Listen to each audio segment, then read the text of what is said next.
The Philippines is one of the most biodiverse countries in the world. In this series, we take a closer look at the connections of man and nature within the various protected areas in the country. How the smallest of our actions affect the bigger ecosystem and community. And how in the struggle between conservation and development, we find that fragile balance that guarantees our future's survival. I am Loren Legano, and this is our Fragile Earth, Protected Areas of the Philippines.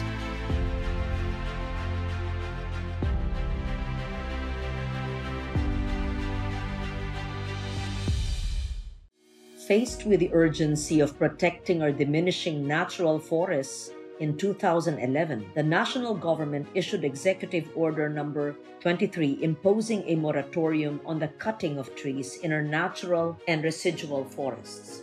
To further support and complement this law, Executive Order Number 26 was also issued, uniting all reforestation efforts into the National Greening Program. The province of Aurora, having been severely affected by logging operations of years past, greatly benefited from the program. In the municipality of Dinalungan, much of the forests that we see right now are the fruits of such policies and efforts. Here in the Talaytay protected landscape, the floral and faunal profile has seen quite a revival, creating opportunities for growth, more so for the communities within it. The Talaytay protected landscape was declared as a watershed forest reserve in 1990. It was among the areas that were included as an initial component of the National Integrated Protected Areas System or NIPAS Act of 1992.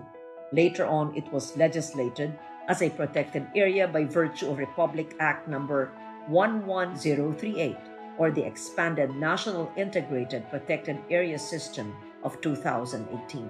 It is the main source of water for both irrigation and domestic use of the majority of barangays in the municipality of Dinalungan. Ang main feature niya is the water. Kaya siya initially diniklara bilang watershed forest reserve. And then in 1992, by virtue of the NIPAS Act or the RA 7586, it was again proclaimed as protected area. Siya ay may kabuuang sukat o lawak na 3,598.31 hectares. Ang mga communities natin, yung mga magsasaka, ay dito nanggagaling yung tubig. Nila sa kanilang mga sakahan. Lahat ng nagsasaka rito sa lugar ng Dibaraybay, dito galing, dito sa ating protected area. For example, yung nangyaring pandemic, so, hindi makapasok sa amin yung mga pagkain na galing sa ibang lugar. So, nakita namin dito lang sa local, kaya naming mag-survive kasi madaming isda na huli sa dagat. Meron din na mga upland farming, so yung mga gulay, pagkain, nandito din. May malinis pa kaming mga kailugan. The rich forests along the Sierra Madre are characterized by the abundance of dipterocarps, tall hardwood trees endemic to Southeast Asia, creating a suitable environment for the rest of the flora and fauna to thrive. Sa mga flora naman po, meron tayo ditong pinagmamalaking 32 species of dipterocarps, specifically under the family of Dipterocarp Fabaceae and Ebinaceae. An example of these are apitong, red lawaan, white lawaan, tangile, mangatsapuy, and then we have the nara, the most famous nara, and then the tindalo. And for the Ebinaceae, an example po nito ay yung ating balong eta and the like. Meron din po tayong mga softwoods, around 12 species of softwoods na kinabibilangan ng ating tangisang bayawak. Home din ito o tirahan din ng ating iba't ibang klase ng flora and fauna. For the fauna, we have 2 mammals na nandito like yung Philippine deer and then the Philippine warty pig. And there are around 12 birds. At ang una na dito yung ating serpent eagle, ang ating hawk's eagle, and then we have the different kingfishers, And then we have the kulasisi, the rufous hornbill, and then the tariktik. Those are some of the species of the avian. And we have also 5 reptiles, gaya ng ating Philippine cobra, yung ating king cobra, yung ating monitor lizard, and then the pit viper. Alam nyo, base po doon sa aming pagpapatrol at pag-assess, pagpunta dito sa bundukan na kung ano yung makikita rito, na-observe po namin yung mga marami pong kakaibang species po. Pagdating po doon sa flora po, dito po matatagpuan yung iba't ibang klase ng kung tawagin namin pitcher plant. Parang 4 na variety po yung na-observe namin nung kami po ay kasalukuyan nagpipil, nagkakandak ng demarcation dito po sa lugar. A unique feature of the Talaytay protected landscape is its rough terrain bounded by steep slopes. This physical feature provides natural protection, securing the area from external intrusion. The limited access for humans going in and out of the protected area allows for undisturbed regrowth and flourishing of the original flora and fauna in most parts. Maybe because of its terrain na hindi masyadong nadidisturb yung kanilang habitat, they can stay there kahit ano. So, kung hindi lang talaga pagtitiyagaan ng mga locals or the tourists na talagang sadyain na puntahan yung mga lugar, hindi sila nadi-istorbo. So, what I'm telling is, may sariling kakayahan ang Talaytay na pangalagaan ang kanyang mga flora and fauna. Dahil lang dun sa simpleng physical attributes. Meron siyang steep slope and then very rough terrain.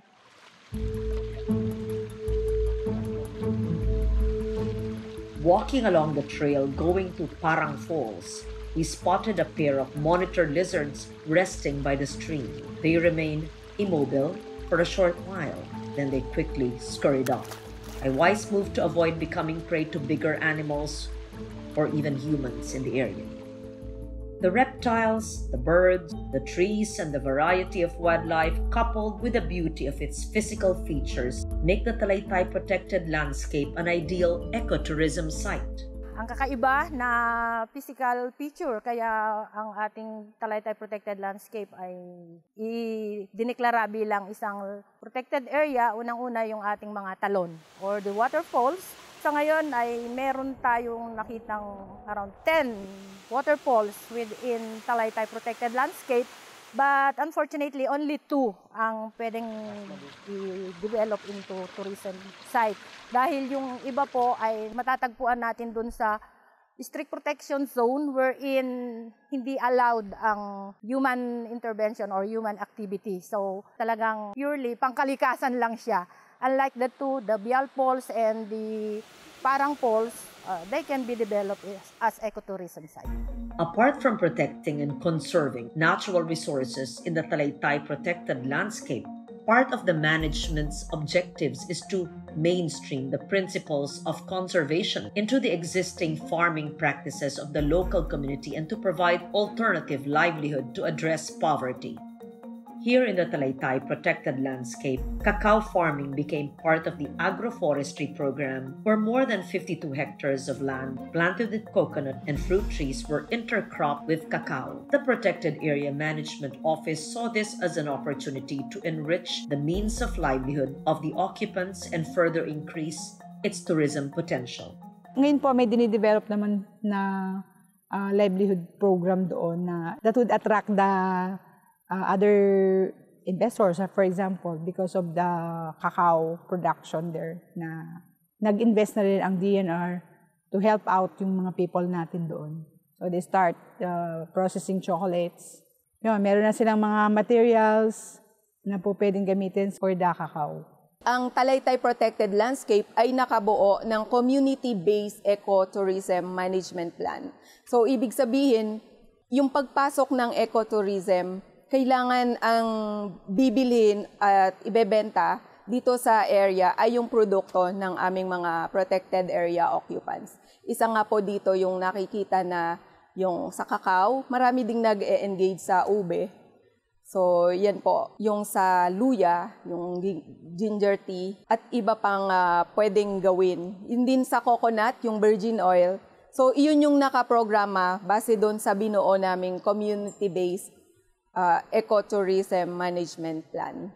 The Talaytay Protected Landscape's most pressing challenge is addressing the needs of the growing human population within and around its confine. The increase in population translates to a greater demand for resources for shelter, food, and water, and space. It poses a negative impact on the protection of flora and fauna, being the most accessible resource to its people. With the introduction of cacao farming and processing as an alternative means of livelihood, as well as an ecotourism branding for the protected area, the communities are diverted to a more sustainable and higher yielding product.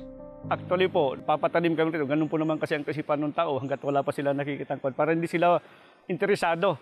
Ngayon, nung nagpa-training na kami, tinuruan na sila kung paano pagtanim, pagproseso, parang nakikita ko po nagbago yung pananaw nila. Parang lahat gusto nilang magpatanim ng kakao para sa kanilang kadagdag kita na rin sa kanilang pamumuhay. Ang proyekto ko kasi sir na kakao, malaking bagay sa mga kupante rito na madagdagan yung kaalaman nila at saka yung kabuhayan ng tao rito. Kaya gusto ko sir na magkaroon ng kwan dito. Pangalawa, yung magkakaroon dito madalas na bisita, mayroon kami mga pan-display, pambenta. The same could be said of the direction of the protected area and its inhabitants. With the implementation of the Community Cacao Program, families are able to produce a high-value product within existing farm lots, entailing no additional use of space and forest resources due to intercropping. Talaytay Protected Landscape is a home of various species of trees, and there is a community living at the mouth of the protected area. The protected area serves as a life support system to this community, perhaps by providing water to their plants, to their crops, and maganda rin na yung paso natin doon ay naisip niya na magkaroon ng livelihood ang mga tao para malesen yung pressure of the use ng mga kasama natin o yung mga protected area occupants doon sa ating protected area. So it's good that they have already started conducting training. Kailangan meron tayo talagang tiyaga. So in that way, kapag sakali kasi na naengganyo na natin sila at naibigay na natin yung ganong encouragement sa kanila at sila ay nag-give in sa atin, that will be tantamount to preservation and protection of our protected area. Kasi maiiwasan na natin ang kanilang pagpapalawak ng kanilang mga lupain. Maiiwasan na natin na gumamit sila ng ating mga natural resources. Hindi na sila magre-rely o magdidepende sa kung ano yung makukuha nila sa ating kabundukan, kundi pagbubutihin na lang nila yung alternative livelihood na ibinigay natin sa kanila. So in that way, mapapangalagaan natin yung ating pinangangalagaang puok. The declaration of a watershed, a forest, or a seascape as a protected area provides the legal basis and mandate for its protection to defend it from forces that run counter to its mission of preservation and conservation. The men and women at the front lines of the Talaytay Protected Landscape has so far succeeded in the mission by not only strengthening its physical and ecological borders, but more importantly, by promoting a culture of sustainability and instilling a nurturing mindset to be passed on to the next generations.